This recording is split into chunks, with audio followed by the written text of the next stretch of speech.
NBC News political director Chuck Todd for today's first read on politics. Good morning to you, Chuck. Good morning, Let's go Alex. right through the top political headlines this hour. What are they? Well, the economy dominates everything. McCain is trying to brush off a rough couple of days on this shift to the economy.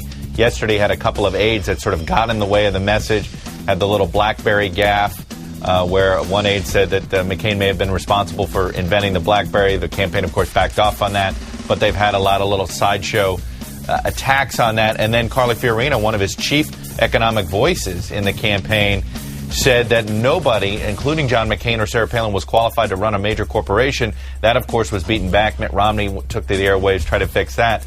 Meanwhile, the second big headline is Obama trying to take advantage of the economy, seeing this as an opportunity to pivot after a rough couple of weeks. You see the 2-minute ad buy, trying to take advantage, show that he's in charge. Of course, had a little bit of a mixed message since he was in Hollywood last night. The McCain folks trying to make a big deal out of the fact that when a crisis was hitting on the weather front, they canceled a day of their convention.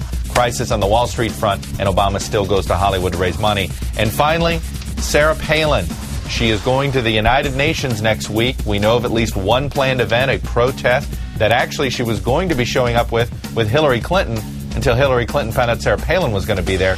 But she's not going to be there now. But Sarah Palin going to be doing an anti-Iran protest to try to shore up some support from Jewish organizations.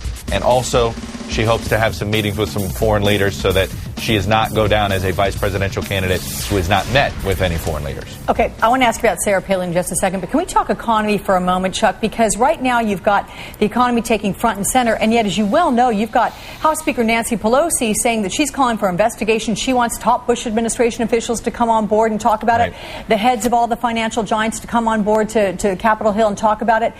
Problem is, aren't the Democrats in charge? I mean, she's looking for investigations. Aren't people going to say, wait a minute, you got to turn the mirror inward at all?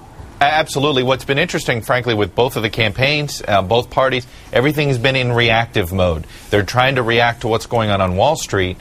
What the potential here, the downside potential for both, is that are they so focused on this reform message that they want to talk about with Wall Street, whether it's Nancy Pelosi calling hearings or John McCain with his message, that they're missing the bigger issue out there for voters in Michigan in particular, but also Wisconsin, Indiana, Ohio, which is jobs. Where are the new jobs? Neither candidate is talking about jobs in a front and center way. They mention them saying, oh, yeah, we want to create jobs. Well, who doesn't want to see jobs created? But they don't talk about a plan, whether it's whatever their plan is to create jobs. It is not the lead for them when it comes to the economy. Okay.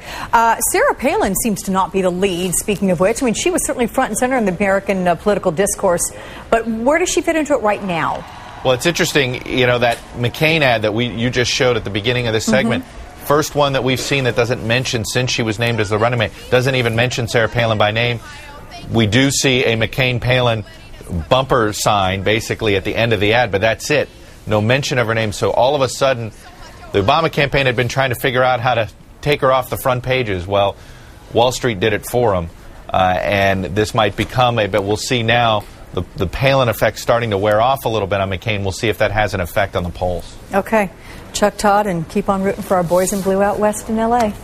4.5 game lead. I know. If anybody can blow it, they can, but we'll see. No, those are the Dodgers. We love those boys in blue. Okay, thank you so much, Chuck Todd.